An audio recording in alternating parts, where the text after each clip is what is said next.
Are you lost, Grandpa? The voice was sharp. It was laced with the kind of condescending impatience that only youth and a freshly minted officer's commission could produce. Lieutenant Derek Evans stood with his arms crossed, his perfectly pressed coveralls a stark contrast to the grease-stained ones worn by the old man before him. The air in the cavernous maintenance bay was thick with the metallic tang of frustration and the low hum of diagnostic equipment that was failing to diagnose anything at all.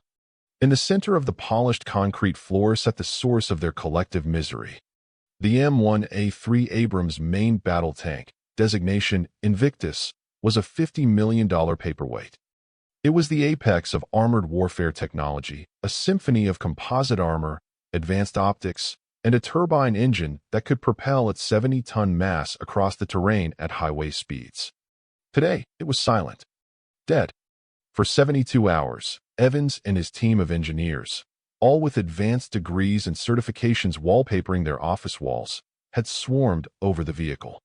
They had plugged in every conceivable diagnostic tool. They had run simulations. They had consulted schematics so complex they looked like the nervous system of a god. The result was always the same. Nothing. A cascade of contradictory error codes. A ghost in the machine that mocked their expertise. And now, this old man.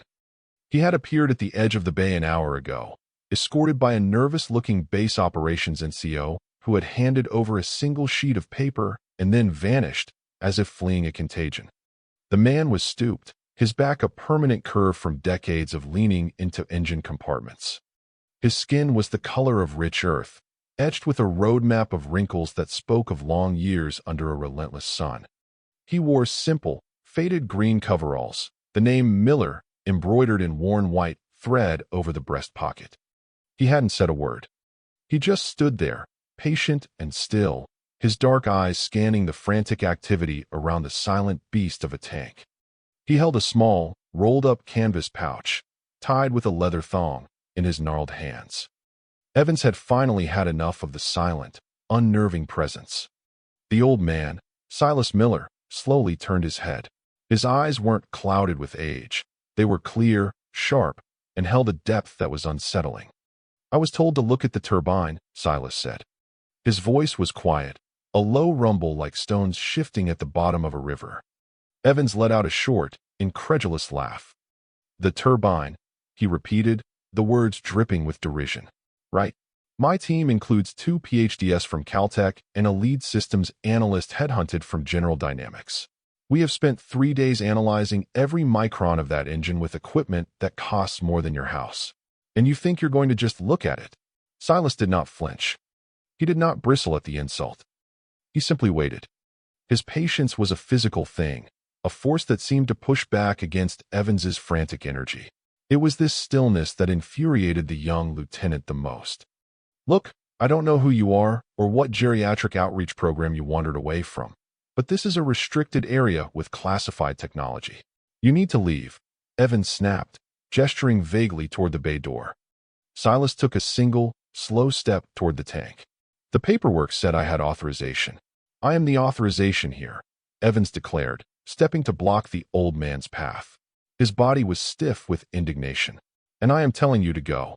Silas's gaze drifted from the lieutenant's face to the canvas roll in his own hands. Evans followed his gaze and scoffed. "What's in there, Grandpa?" "A magic wand."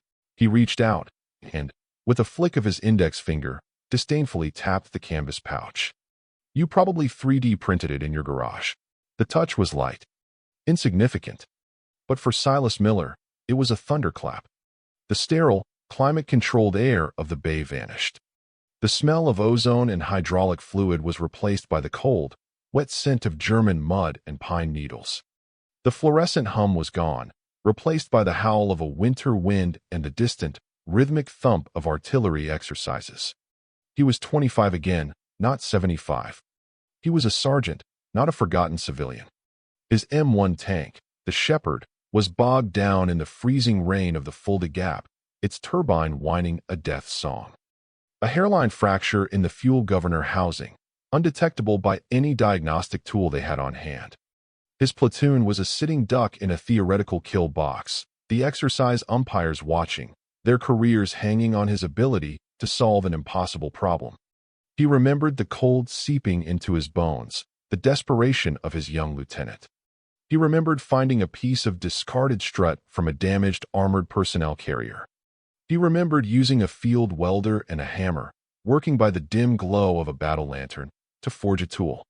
A strange, bent, uniquely angled wrench. The only tool in the world that could reach the recessed bolt, the only tool that could bypass the fractured housing and manually lock the governor in place. He remembered the hiss of the welder, the sting of smoke in his eyes, the feeling of the hot metal in his gloved hands. He remembered saving them. He remembered the quiet pride, a feeling far more valuable than any metal. The canvas roll in his hand was not just a tool. It was a memory forged in steel, a testament to a time when ingenuity was more valuable than a degree. He blinked. The maintenance bay snapped back into focus. Lieutenant Evans was still standing there, a smirk on his face. Across the bay, Sergeant Maria Reyes watched the confrontation with a knot tightening in her stomach. She was a senior NCO on the maintenance crew, a woman who had worked her way up from the grease pits. She respected the uniform, but she respected experience more. The lieutenant was brilliant, no one denied that. But he was also arrogant, a man who believed the answer to every problem could be found on a screen. She had seen the old man arrive. She had seen the look in his eyes. It was a look she had seen only once before, in an old master gunnery sergeant who could diagnose a faulty transmission by the vibrations he felt through the soles of his boots. It was the look of a man who didn't just understand the machine. He spoke its language. The lieutenant's public humiliation of the old man felt wrong. It felt like a sacrilege. Trusting an instinct honed by a decade of service, Reyes pulled out her personal cell phone. She kept her back to the officers, her movements casual. She found the number for the base command post in her contacts. Command post, Sergeant Williams speaking. Sergeant, this is Sergeant Reyes in the Advanced Vehicle Maintenance Bay. I need to be routed to the office of the commanding general. There was a pause. Is this an emergency, Sergeant? It's about to be, Reyes said, her voice low and urgent. A few clicks, and then a crisp, professional voice answered. General Thorne's office, Major Cale speaking. Reyes took a deep breath. This was it. Leaping the chain of command like this could end her career. Major, my name is Sergeant Reyes. I'm down at the AVM Bay. We have a situation with the new M1A3 inch. The major's tone was immediately bored. We're aware, Sergeant. Lieutenant Evans is handling it. Sir, that's the problem. They brought in a civilian consultant. An old man. The lieutenant is treating him with extreme disrespect and is about to have him escorted out. And this requires the general's attention? The major asked, his voice frosted with annoyance. Sir, the man's name is Miller. Silas Miller. Silence. Not a pause. It was a profound, deafening void on the other end of the line. Reyes thought the call had dropped. When Major Cale spoke again, his voice was completely transformed. It was tight, strained, and crackling with an almost frantic urgency. Sergeant Reyes, listen to me very carefully. What is your exact location? She told him. You are not to let Lieutenant Evans remove that man. Do you understand me? Use any means necessary. Tell the lieutenant it's a direct order from this office. The general is on his way. I repeat, the general is en route. The line went dead. Reyes stared at her phone, her heart hammering against her ribs. Who in God's name was Silas Miller? Back on the main floor, Evans had reached his limit. That's it. Security, he yelled toward the Bay office. We have an unauthorized civilian in a restricted area. I want him removed. Now, Silas did not move. He just watched the lieutenant, his expression one of deep, weary disappointment. Before a security guard could even appear, a low rumble vibrated through the concrete floor. It grew rapidly, a sound of immense power and speed. The massive bay doors, designed to accommodate two tanks side by side, began to slide open with a hydraulic hiss. Sunlight flooded the cavernous space, silhouetting three black, armored command vehicles that screeched to a halt just inside the threshold. They hadn't used sirens. They didn't need to. Their sudden, aggressive arrival was an alarm in itself. The doors of the lead vehicle flew open before it had fully stopped. A figure emerged, and the collective breath of every soldier and engineer in the bay hitched in their throats. It was General Marcus Thorne, commander of the entire 3 Armored Corps, a 4-star general who was more myth than man on this base. He was not in his dress uniform. He was in his daily fatigues, but they seemed to carry more weight and authority than any decorated jacket. His face was a mask of cold fury. His command staff, including Major Cale, scrambled to keep up as he strode into the bay. He walked with a terrifying purpose, his boots echoing on the concrete. He ignored the stunned engineers. He ignored Lieutenant Evans, who had snapped into a salute so panicked it was almost comical. He walked right past the dead, $50 million tank as if it were a piece of scrap metal. His eyes were locked on one person, the old man in the faded coveralls. General Thorne came to a halt precisely 3 feet in front of Silas Miller. The entire, vast space was utterly silent save for the idling engines of the command vehicles. The general drew himself up to his full, imposing height. He executed a salute. It was not a casual gesture. It was a movement of profound, violent precision. A gesture of ultimate respect, delivered from a 4-star general to a civilian in a grease-stained jumpsuit. His voice, when he spoke, boomed through the silence, raw with an emotion that no one present had ever heard from him. "Mr. Miller, it is an honor, sir." Silas gave a slow, tired nod of acknowledgement. "Marcus, you got old." A flicker of a smile touched the general's lips before vanishing. Thorne dropped his salute and turned to face the assembled, bewildered crowd of engineers and technicians. His eyes swept over them, cold and appraising. "You people," he began, his voice dropping to a controlled, dangerous level, "are considered the best and the brightest. You have degrees. You have certifications. You have the latest technology man can design." He gestured to the silent Abrams. "And for 3 days, you have been defeated by a box of wires and steel. So you were sent help." His gaze fell on Lieutenant Evans, and the temperature in the bay seemed to drop by 20 degrees. "You see this man?" Thorne's voice resonated with the weight of history. "You see a frail, old man. You see someone who is irrelevant. Your arrogance and your ignorance have blinded you to the fact that you are standing in the presence of a living legend." He took a step closer to Evans, who looked as if he might faint. "This is not Mr. Miller. This is the shepherd of the Fulda Gap. In the 1980s, when you were a child playing with plastic toys, this man was the senior NCO for the 11th Armored Cavalry Regiment. He was the ghost in the machine that kept our entire front line against the Soviets running." The general's voice rose, filled with a reverent passion. Engineers from the Pentagon would fly to Germany, baffled by a problem, only to find that Sergeant Miller had already diagnosed it over a radio from 30 miles away, listening to the pitch of a faulty fuel pump. He wrote the book on M1 maintenance. No, that's not right. He is the book. The manuals were rewritten based on his notes. His handwritten, grease-stained notebooks. He paused, letting the weight of his words sink in. He refused promotions. He refused a commission. He refused the Legion of Merit twice. He said, and I quote, "A medal won't keep my boy's tank running when the Reds come through." He cared about one thing: the machine and the lives of the soldiers inside it. Thorne turned his furious gaze back to Evans. His voice dropped to a quiet, lethal whisper that was more terrifying than any shout. "Lieutenant, you stand there, a product of the finest schools, surrounded by a universe of data, and you failed." This man stood in the freezing mud with a wrench he made himself in his ears, and he never failed. You mistook his age for weakness. You mistook his quiet for incompetence. You disrespected a man who has forgotten more about this tank than you will ever know.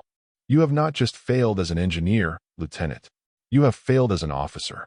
You have disgraced the uniform you wear by failing to recognize true greatness when it stood 2 feet in front of you. The silence that followed was heavy, suffocating. Lieutenant Evans was chalk white, his body trembling slightly. Before the general could deliver another verbal blow, a gnarled hand gently touched his uniformed arm. "Marcus," Silas said softly, "that's enough. The boy is just proud of his learning. Let him learn this, too." The fury in General Thorne's eyes subsided, replaced by a deep, unwavering respect for the old man. He nodded, stepping back. Silas turned to the humbled lieutenant. "The machine has a voice, son. he said, his tone gentle, instructive. You just have to be quiet enough to hear it. He walked past the frozen officer, approaching the cold, silent mass of the Invictus. He knelt, his old knees cracking a protest. He slowly, deliberately, unrolled his canvas pouch. Inside was not a set of modern, gleaming tools. It was a collection of strange, dark, forged pieces of metal. Each one was unique, custom-made for a problem that no standard tool could solve. He selected the odd, bent wrench, the one born in the German mud. He reached deep into the engine compartment, his arm disappearing into a space no one had thought to look. He navigated by touch, by a memory of the machine's anatomy that was as ingrained as his own. The engineers watched, mesmerized, as he fitted the tool onto something they couldn't see. There was a quiet grunt of effort. A faint, metallic click. He made a simple, one-quarter turn. Then he withdrew his arm, stood up slowly, and rolled his tools back into their canvas pouch. He looked at one of the stunned engineers. Try her now. The engineer looked at General Thorne, who gave a sharp nod. The young man scrambled into the driver's hatch. A moment later, the pre-ignition sequence whined. Then he hit the switch. The AGT 1500 turbine engine exploded into life. It wasn't a cough or a sputter. It was a perfect, instantaneous, deafening roar of 1500 horsepower. The sound of pure, unbridled power. The bay filled with the smell of jet fuel and the overwhelming presence of a fully operational Abrams tank. The engineers and soldiers stared, their mouths agape, a mixture of awe, shock, and deep, profound shame on their faces. Lieutenant Evans was not court-martialed. His punishment was far more educational. The following week, a memo from General Thorne's office was distributed to all engineering and maintenance commands on base. It announced the creation of a new, mandatory 2-week course for all junior officers. Its subject, Advanced Practical Diagnostics and Institutional History. Its official designation was Course 734. But everyone on base came to know it by its unofficial name, the Miller Protocol. The primary study material was a set of photocopied, handwritten notebooks from the Cold War. Lieutenant Derek Evans was the first name on the student roster. 6 months passed. A different Derek Evans, quieter, more thoughtful, sat in the base library, poring over a historical text on armored doctrine. He looked up as the chair across from him scraped against the floor. Silas Miller sat down, placing a well-worn copy of a history book on the table. Evans felt a flush of his old shame. He opened his mouth to speak, to apologize again, but found the words stuck in his throat. He finally managed to get them out. Sir, I wanted to apologize again. For my conduct in the bay. There was no excuse for my arrogance. His apology was sincere.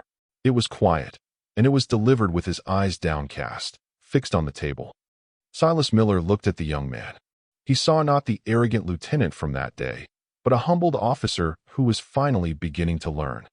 A small, knowing smile touched Silas's lips. Pride is a heavy piece of armor, son, he said, his voice calm and steady. It'll protect you from a lot, but it'll also weigh you down so you can't move. He reached over and gently tapped the cover of the book Evans was reading. Sometimes the bravest thing a soldier can do is take it off. Evans finally looked up, meeting the old man's eyes. He saw no judgment there, only wisdom. Silas patted the back of his own book. Now, I'm done with this one. Let me tell you about the time we had to use a tube of chewing tobacco and a tanker's bootlace to patch a main hydraulic line in the middle of a blizzard. The Pentagon said it was impossible. He winked. The machine didn't know that.